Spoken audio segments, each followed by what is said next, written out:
শেখ হাসিনা ও সাবেক স্বরাষ্ট্রমন্ত্রী আসাদুজ্জামান খান কামালকে ট্রাইব্যুনালে হাজির হতে পত্রিকায় বিজ্ঞপ্তি প্রকাশের নির্দেশ। 1 মাসের মধ্যে গুম বিষয়ক আইন করবে অন্তর্বর্তী সরকার, জানালেন আইন উপদেষ্টা। ডক্টর ইউনূস ও তারেক রহমানের বৈঠকের সিদ্ধান্ত ইসিকে জানাতে সরকারকে সালাউদ্দিন আহমেদের আহ্বান। দুর্নীতি ও অনিয়মের অভিযোগে ক্রিকেটার সাকিব আল হাসান সহ 15 জনের দেশ ত্যাগে নিষেধাজ্ঞা জারি। আলোচনার আমন্ত্রণ না পেলে নতুন দাবি যুক্ত করার হুঁশিয়ারি সচিবালয় কর্মকর্তা কর্মচারী ঐক্য ফোরামের। দর্শক, স্বাগত জানাচ্ছি 3 মিনিটের বাংলাদেশে। আপনাদের সঙ্গে আছি আমি আশফাক আহমেদ। শেখ হাসিনা ও সাবেক স্বরাষ্ট্রমন্ত্রী আসাদুজ্জামান খানকে আন্তর্জাতিক অপরাধ ট্রাইব্যুনালে হাজির হতে সংবাদপত্রে বিজ্ঞপ্তি প্রকাশের নির্দেশ দেওয়া হয়েছে। আগামী 24 জুনের মধ্যে তাদের হাজির হতে বলেছে ট্রাইব্যুনাল। বিচারপতি মোহাম্মদ গোলাম মর্তুজা মজুমদারের নেতৃত্বে 3 সদস্যের আন্তর্জাতিক অপরাধ ট্রাইব্যুনাল সোমবার এই আদেশ দেন। আগামী 24 জুন এই মামলার পরবর্তী শুনানির দিন ধার্য করা হয়েছে। জুলাই মাসের মধ্যে গুম বিষয়ক আইন করে একটি শক্তিশালী গুম কমিশন গঠন করা হবে বলে জানিয়েছেন আইন উপদেষ্টা ডক্টর আসিফ নজরুল। সোমবার সচিবালয়ে জাতিসংঘের মানবাধিকার কমিশনের গুম বিষয়ক ওয়ার্কিং গ্রুপের সাথে বৈঠক শেষে তিনি বলেন, গণ অভ্যুত্থানের বর্ষপূর্তির আগেই ভালো কিছু আইন করতে চায় অন্তর্বর্তী সরকার।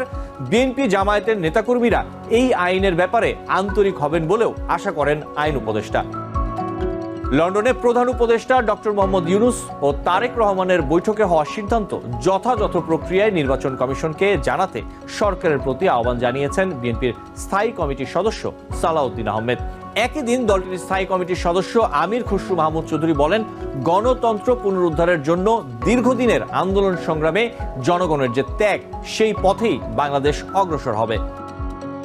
বাংলাদেশ জাতীয় দলের ক্রিকেটার ও সাবেক সংসদ সদস্য সাকিব আল হাসান সহ 15 জনের দেশ ত্যাগে নিষেধাজ্ঞা দিয়েছেন আদালত। সোমবার দুর্নীতি দমন কমিশনের আবেদনের প্রেক্ষিতে এই আদেশ দেন ঢাকা মহানগর জ্যেষ্ঠ বিশেষ জজ মোহাম্মদ জাকির হোসেন গালিব।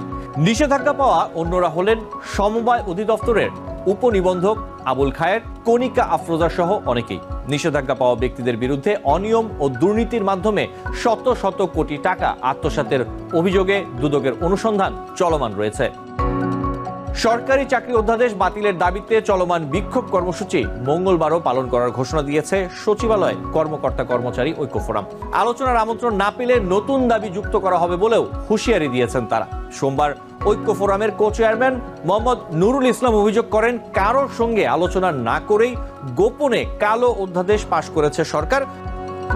দর্শক, আজকের মতো বিদায় নিচ্ছি। বাংলাদেশের গুরুত্বপূর্ণ সব তথ্য পেতে নিয়মিত চোখ রাখুন TBN 24 নিউজ নেটওয়ার্কের ইউটিউব ও ফেসবুক পেজে। নিউ ইয়র্ক থেকে সম্প্রচারিত TBN 24 টেলিভিশন বিশ্বজুড়ে বাঙালির কণ্ঠস্বর।